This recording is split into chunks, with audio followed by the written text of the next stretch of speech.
Assalamualaikum warahmatullahi wabarakatuh. Pada kesempatan hari ini saya akan menyampaikan materi tentang mata kuliah Hukum Administrasi Negara yang dalam hal ini adalah terkait dengan pengertian HAN, kemudian dasar-dasar HAN dan ruang lingkup kajian hukum administrasi negara.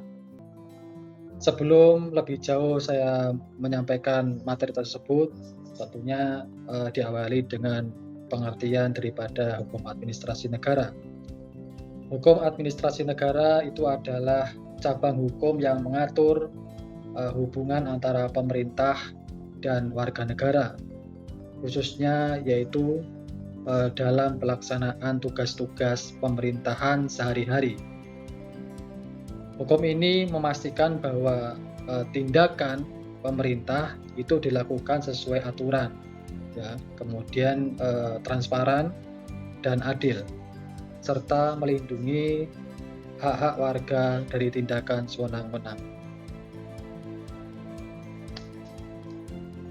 Eh, dari melihat dari pendahuluan tersebut, tentunya kita juga harus mengetahui bahwa pengertian HAN itu sudah disampaikan oleh beberapa tokoh. Ya, yang pertama adalah Utrecht, bahwa HAN itu adalah hukum yang mengatur hubungan antara alat perlengkapan negara dengan warga negara. Dari situ bisa kita pahami bahwa ciri-ciri daripada hukum administrasi negara itu adalah yang pertama, mengatur kepentingan umum, yaitu bersifat publik. HAN itu mengatur hubungan hukum yang muncul dalam penyelenggaraan fungsi pemerintahan demi kepentingan masyarakat luas. Artinya bahwa fokus utamanya adalah pada kepentingan publik, bukan kepentingan individu atau privat. Kemudian ciri HAN yang kedua adalah mengatur tindakan sepihak oleh pemerintah. Artinya dalam praktiknya, HAN itu memberikan dasar hukum bagi pemerintah untuk melakukan tindakan sepihak, ya, seperti menerbitkan keputusan atau menetapkan kebijakan. Meskipun sepihak, tindakan tersebut tetap harus berdasarkan hukum dan dapat dipertanggungjawabkan. Kemudian yang ketiga, yaitu berorientasi pada pelayanan publik. Artinya bahwa tujuan utama HAN adalah menjamin kualitas dan keadilan dalam pelayanan publik oleh aparatur pemerintah. Oleh karena itu, segala kebijakan administrasi itu harus diarahkan untuk memenuhi hak-hak masyarakat terhadap pelayanan yang baik, cepat, dan transparan. Kemudian untuk poin yang keempat, ciri-ciri daripada hukum administrasi negara yaitu dapat diuji di peradilan tata usaha negara. Artinya bahwa keputusan atau tindakan administratif yang dilakukan oleh pejabat administrasi, ya, administrasi negara itu dapat digugat dan diuji legalitasnya oleh PT UN. Ini menunjukkan bahwa HAN tunduk pada prinsip supremasi hukum dan perlindungan hukum terhadap warga negara. Kemudian untuk selanjutnya tentang tujuan hukum administrasi negara. Yang pertama yang adalah melindungi hak-hak warga. Kemudian yang kedua yaitu menciptakan keteraturan dan yang ketiga adalah mendorong pemerintahan. Artinya, tujuan utama administrasi negara yang pertama adalah melindungi hak warga negara. Salah satu tujuan utama HAN itu adalah memberikan perlindungan hukum pada warga negara dari tindakan sewenang-wenang aparatur pemerintah.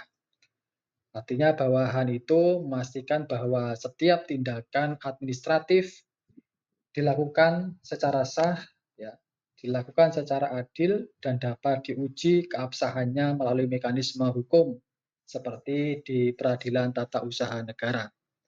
Kemudian yang kedua, tujuan hukum administrasi negara adalah menciptakan keteraturan dan penyelenggaraan pemerintahan.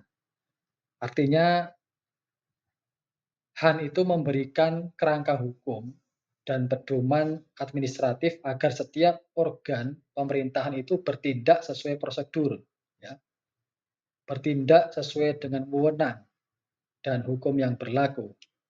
Hal ini penting untuk menjaga tertib administrasi, kemudian menjaga kepastian hukum, dan tentunya menghindari konflik kewenangan antar lembaga pemerintahan. Kemudian tujuan yang ketiga yaitu mendorong pemerintah bertindak secara akuntabel dan transparan. Artinya apa? Bawahan itu berfungsi sebagai instrumen untuk mengontrol atau membatasi pemerintah agar tidak disalahgunakan, ya. Artinya melalui prinsip-prinsip seperti akuntabilitas, kemudian transparansi, efisiensi, dan pelayanan publik, Han itu mendorong aparatur negara agar bertindak profesional, bertanggung jawab, dan berorientasi pada kepentingan rakyat. Kemudian untuk selanjutnya yaitu berkaitan dengan dasar hukum administrasi negara. Ini ada 3 yang saya cantumkan, yaitu yang pertama dasar filosofis, kemudian yuridis, kemudian yang ketiga adalah sosiologis. Dasar filosofis. Dasar ini tentunya berakar pada nilai-nilai dasar kehidupan bernegara, ya. Ya, contohnya yaitu dasar yang pertama adalah berdasarkan pada Pancasila, khususnya sila kelima, yaitu keadilan sosial bagi seluruh rakyat Indonesia, yang menuntut agar negara melalui aparaturnya itu memberikan pelayanan dan perlakuan yang adil bagi seluruh warga. Kemudian yang kedua, dasar yuridis. Dasar yuridis adalah ketentuan hukum formal yang menjadi landasan operasional Han antara lain yaitu pertama Undang-Undang Dasar 1945, khususnya yaitu pasal 1 ayat 3, yaitu negara Indonesia adalah negara hukum. Kemudian yang kedua yaitu undang-undang yang terkait penyelenggaraan pemerintahan seperti Undang-Undang Nomor 30 Tahun 2014 tentang administrasi pemerintahan, yang kedua Undang-Undang Nomor 5 Tahun 1986, ya.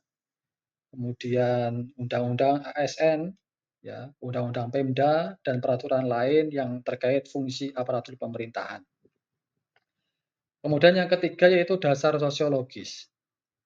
Dasar ini bersumber dari kebutuhan masyarakat akan pemerintahan yang tertib, adil, dan melayani, yaitu bahwa kehidupan masyarakat modern yang kompleks menuntut pengaturan administratif yang efektif tentunya. Kemudian yang kedua adanya relasi kekuasaan antara pemerintah dan warga yang harus dijaga agar tidak menimbulkan kesewenang-wenangan.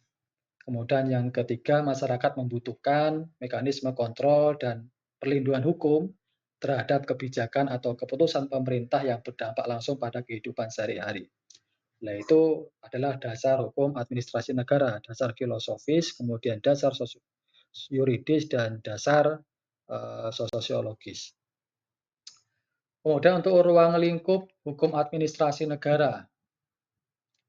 Artinya ruang lingkup hukum administrasi negara itu mencakup segala bentuk hubungan hukum yang timbul dalam pelaksanaan fungsi pemerintahan, khususnya dalam hal interaksi antara pemerintah dan masyarakat. Nah, ruang lingkup ini dapat diperinci, yaitu yang pertama adalah terkait dengan pengaturan prosedur administratif, kemudian yang kedua terkait dengan penyelenggaraan pelayanan publik, kemudian yang ketiga pemberian perizinan dan keputusan administratif, yang keempat yaitu pengawasan dan pertanggungjawaban pemerintah, yang kelima yaitu berkaitan dengan penyelesaian sengketa administratif. Artinya bila terjadi perselisihan antara warga negara dengan pemerintah akibat keputusan atau tindakan pemerintah, maka penyelesaiannya itu dilakukan melalui upaya administratif yang pertama, ya. Yang kedua yaitu gugatan ke pengadilan ke Peradilan Tata Usaha Negara atau PT-UN. Ini artinya bahwa Han itu menunjukkan bahwa Han juga memiliki fungsi perlindungan hukum terhadap masyarakat. Kemudian pelanggaran hukum administrasi. Pelanggaran hukum administrasi terjadi ketika pemerintah itu, ya, atau aparatur negara itu bertindak tidak sesuai dengan kewenangannya atau di luar dengan kewenangannya, tidak sesuai prosedur atau mengabaikan hak-hak warga negara dalam proses administrasi. Hal ini bisa berupa penyalahgunaan wewenang, ya, penyalahgunaan keputusan yang tidak adil, atau kegagalan dalam memberikan pelayanan publik.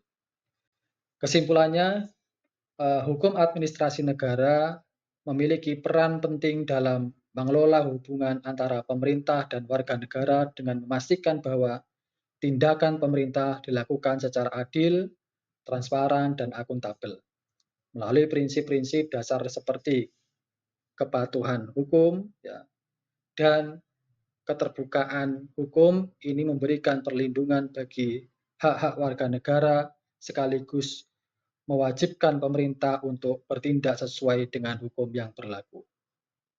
Terima kasih. Itu berkaitan dengan pengertian, kemudian dasar-dasar hukum administrasi negara beserta ruang lingkupnya. Demikian yang dapat saya sampaikan. Kurang lebihnya saya mohon maaf. Saya akhiri. Assalamualaikum warahmatullahi wabarakatuh.